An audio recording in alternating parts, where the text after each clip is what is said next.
Aku masih ingat hari itu, bau darah dan bunga plum bercampur menjadi satu. Udara dingin menusuk tulang, dan tubuhku terbaring di tanah berlumpur, diselimuti hujan deras.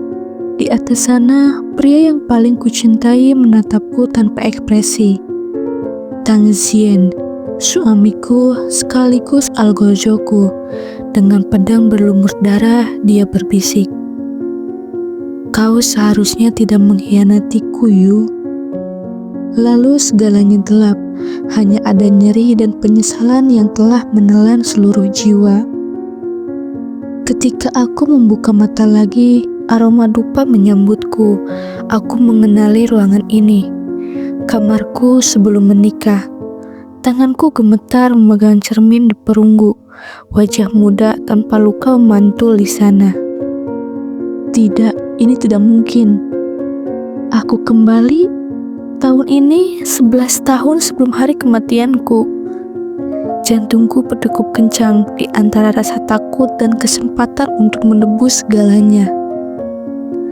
Dunia ini memberiku waktu kedua, tapi aku tahu waktu bukan hadiah gratis. Setiap orang yang kulihat kini, ayah, ibu, pelayan-pelayanku, semuanya telah mati di masa depan karena kesalahanku sendiri.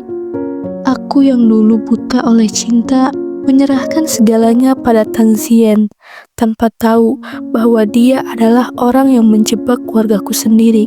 Sekarang aku harus pura-pura tidak tahu apa-apa sambil menyiapkan balas dendamku dengan sabar. Aku berjalan melewati halaman rumah. Bunga plum baru bermekaran seperti dulu. Setiap kelopaknya seolah mengingatkanku pada darahku yang tumpah di bawah pohon yang sama. Di masa lalu, aku memetik bunga ini untuk Tang Zien, memintanya agar cinta kami abadi. Ironis bukan? Kini aku ingin bunga ini menjadi saksi kehancurannya. Aku tidak akan jatuh cinta padanya lagi, tidak untuk kedua kali. Hari-hariku berubah menjadi permainan pura-pura. Aku tersenyum lembut di depan ayahku, bersikap lembut pada pelayan, padahal di dalam kepala aku menyusun langkah demi langkah untuk menunda pertemuan dengan Tang Zien. Tapi takdir seperti selalu suka bercanda. Di pesta musim semi, aku melihatnya lagi, berdiri di bawah pohon sakura, dengan senyum yang dulu membuatku bertekuk lutut. Tang Zien, pemuda yang tampak begitu hangat, tapi menyembunyikan pisau di balik kata manisnya. Dia menghampiriku dengan tatapan lembut. Putri Yu, sudah lama tak bertemu. Suaranya tenang, tapi telingaku mendengarnya seperti bisikan iblis. Aku tersenyum tipis menunduk sopan. Ya, Tuan Tang, saya tak menyangka akan bertemu di sini. Dalam dadaku ada badai yang hampir meledak, tapi aku menahannya. Kali ini, aku yang akan memainkan permainan ini, bukan dia. Malam itu, aku tak bisa tidur. Setiap kenangan tentang pengkhianatannya berputar di kepala. Bagaimana dia memenjarakan ayahku, membakar rumah kami, lalu menikamku dengan tangannya sendiri.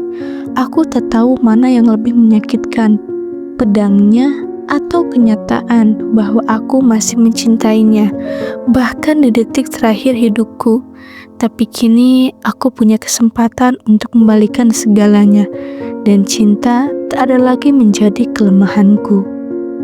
Suatu malam, dia datang ke kediamanku tanpa diundang. Kau tampak berbeda, Yu, lebih tenang dan lebih tajam. Aku memalingkan wajah, takut mataku mengkhianatiku. Mungkin karena waktu, Tuan Tang. Tapi dia tidak pergi.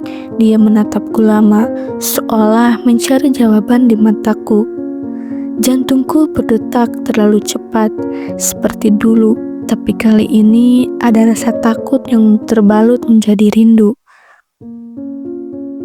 Hari demi hari perasaan aneh tumbuh di antara kami. Aku ingin membencinya, tapi hatiku berkhianat. Aku melihat sisi dirinya yang tak pernah kutemui di masa lalu. Tulus, lembut, dan penuh perhatian. Atau mungkin dia sedang memainkan peran yang sama seperti dulu? Aku tak bisa membedakannya.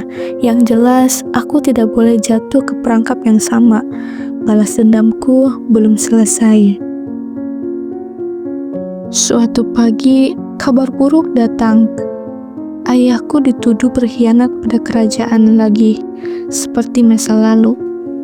Hatiku membeku. Tidak, aku sudah ubah jalannya. Bagaimana bisa? Saat aku mencari tahu, semua bukti justru mengarah padaku. Ada surat yang disabotase, dan hanya satu orang yang tahu isinya, Tang Zien. Tubuhku gemetar, apakah dia tahu aku bukan lagi yang dulu? Aku menemuinya di taman istana. Angin musim gugur membawa dedaunan berguguran di antara kami. Kenapa kau lakukan ini? Tanyaku lirih. Tang Zien menatapku lama lalu berkata, karena aku tahu kau bukan dirimu yang dulu. Matamu seperti orang yang telah mati sekali. Napasku tercekat. Jadi kau tahu? Dia mengangguk pelan, dan aku tidak ingin kehilanganmu lagi. Kata-katanya menembus pertahananku. Tiba-tiba aku ingin percaya, ingin menyerah pada perasaan yang selama ini kutahan.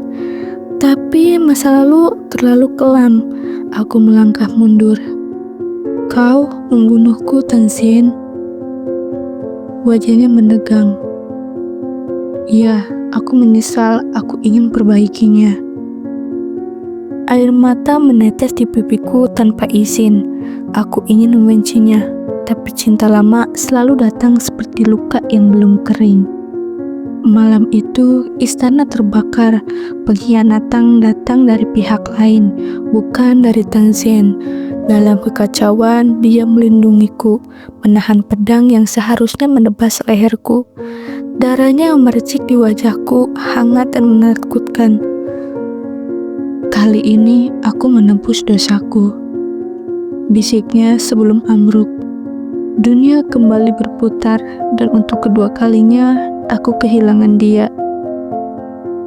Ketika fajar datang, aku berdiri di atas reruntuhan dengan hati kosong.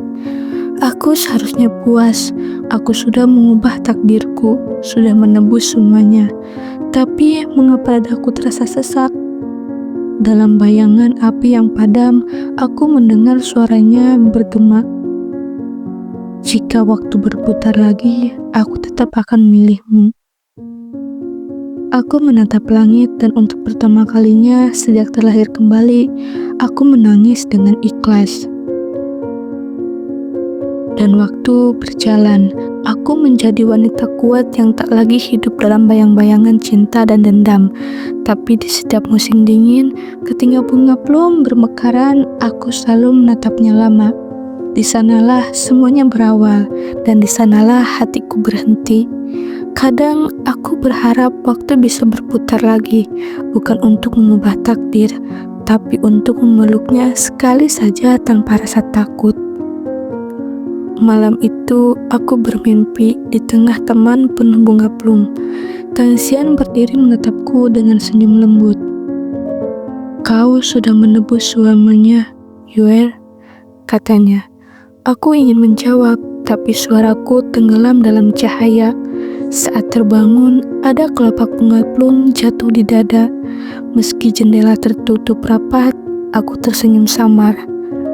Mungkin kali ini dia benar-benar menepati janji, menjaga aku bahkan setelah mati. Kini aku hidup bukan untuk membalas dendam, tapi untuk mengingat dunia memberiku kesempatan kedua, bukan agar aku menghancurkan orang lain, tapi agar aku memahami makna kehilangan. Cinta bukan kelemahan, tapi luka yang membuat manusia belajar bertahan. Dan aku, Yu, bukan lagi gadis yang mati karena cinta. Aku adalah wanita yang hidup karenanya. Setiap kali angin musim dingin datang, aku menutup mata mendengar bisikan yang sama. Aku mencintaimu bahkan setelah waktu berhenti. Dan di antara kabut tipis, aku tahu Kang Zen masih di sana, tidak sebagai musuh, tidak sebagai kekasih, tapi sebagai takdir yang tak pernah bisa benar-benar mati.